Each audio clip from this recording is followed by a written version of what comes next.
you don't really have a shot at fixing thyroid function until you give your body the minerals you need for your adrenals.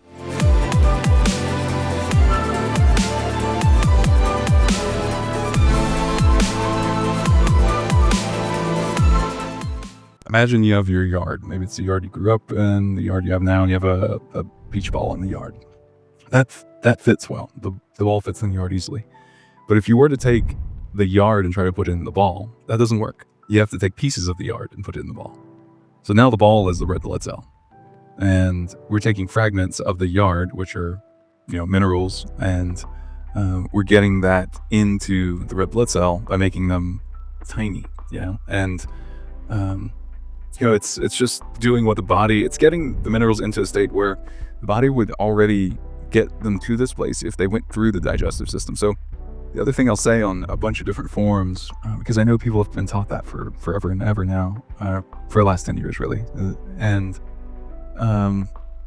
What I'll say is that just know that when you eat, a certain food that has magnesium in it, for example, your body deals with magnesium in that food, and it doesn't go, oh, you got to give me 3 a day because I'm going to power the brain later. It's like, no, it takes that and then it digests it, and then you absorb the magnesium into the red blood cells and you distribute it throughout the body. And of course, then it's crossed the blood-brain barrier and it's useful everywhere.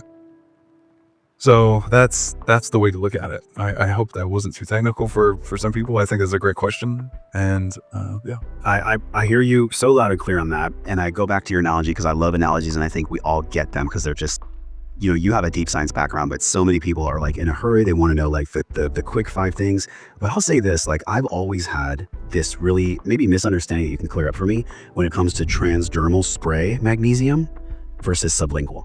So is one better than the other, or does it not matter? Like, what's the differentiation there? Yeah, definitely oral is better. I think the transdermal should be thought of as a supplementing a supplement. And that is so there's a real limit to how much you can take in, and it's local. And then there's issues of, I'm not sure what the absorption rate you can say is through the skin. I don't know, and I imagine it would vary from person to person, but certainly putting it on the inside is a good place to start out.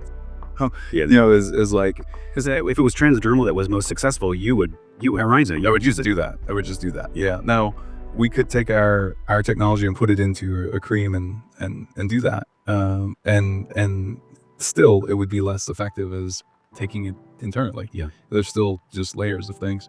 And you don't want to do the needle because you'll get old to do like IM injections of magnesium. That's not really feasible. Totally. And really not necessary with ours either. It's just IV or IM, wouldn't even be needed. It would get old quickly though. Yeah. Certainly. So we've covered so much ground, man. And just knowing my own results, I'm going to be taking a supplementation. It's a binder. I forgot the name of it, but it's on order. What's the binder that I'm using to remove the arsenic safely? Oh yeah, Bind, probably. The Bind product. So not only is this a map, it's also a way to get the heavy metals, the arsenic for me safely. That's the key, like safely out of the body. Because if you just go for it, and I'm curious for fasting too, like you really have run the gamut on fasting. You did a 3-day fast, 5-day fast, 11-day fast.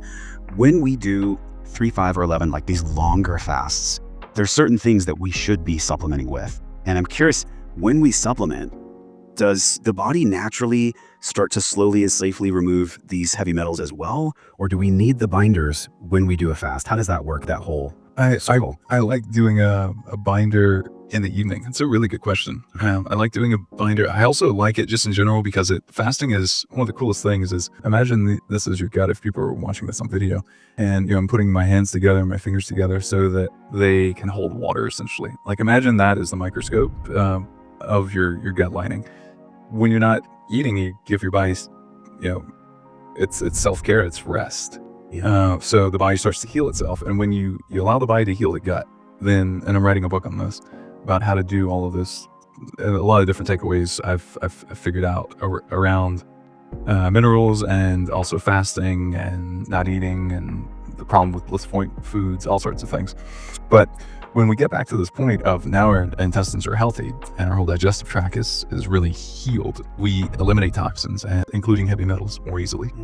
So that's a huge one. Cool. So we can stack the binder safely on top of that. Yeah. But also just getting into fasting, which I know you have some literature that we're going to link as well. I think you've done a talk or a program. I know you've done blog posts on fasting as well. We've had a couple experts on the show about fasting, but yeah, YouTube, upgraded formulas. If people type upgraded formulas into YouTube, they'll see, I've got a couple of videos that I've done where I'm just like in the moment, like, hey, it's day 3. And just like, and then by day 5 and day 5 or day 8 or day 11, whatever I shot, it's like I took my shirt off and it's like, you can see the fat loss difference too. Yeah. So there were cool benefits like that too.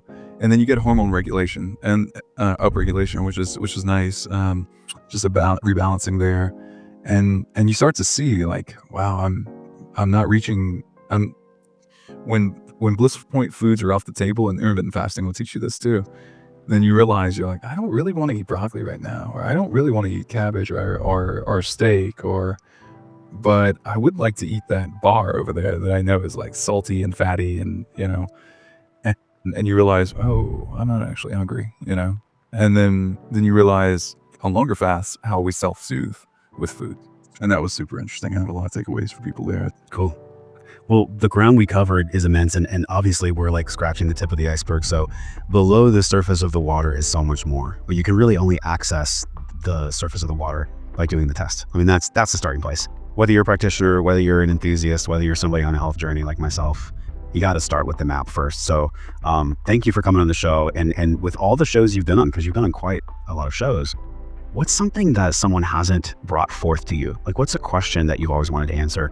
Maybe something about a myth or something that people generally get wrong about minerals. Like, what's something that you really want people to know about minerals and specifically hair mineral testing and the actions, the inspired actions that come after the testing? Yeah, really, wow, great question. One would be that you don't really have a shot at fixing thyroid function until you give your body the minerals you need for your adrenals, and also your thyroid. Like, that is key. And then to do that, aside from minerals, you need light. You need light in the morning. We talked about this briefly, you and I. We stood in the sun after the cold tank. It was awesome. It was just feeling medicated, just from like being in the sun, shivering from ice cold water. Yeah. I think I'm just now returning. Okay, you're warm, guys. Yeah, I'm good. It's great. I feel great. But yeah, that combination of like morning sun, it actually helps. It's triggering the pituitary to go like, okay, time to produce hormones, and it's anterior pituitary hormone that's produced, and you're that T3, T4 that is, and so that's really, really key. But you can't.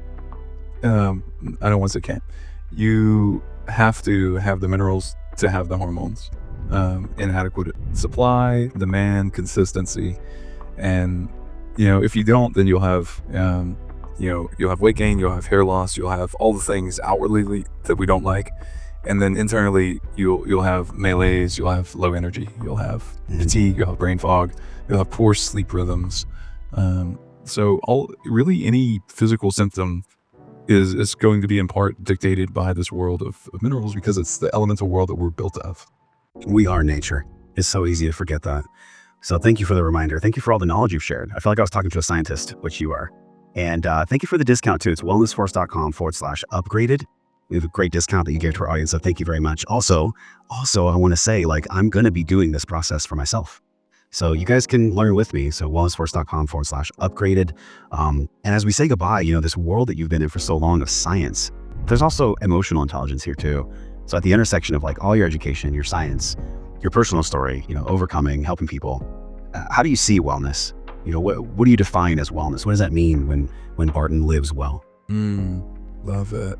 I would say when you have the mental, physical, emotional, spiritual bandwidth to achieve what you want to achieve.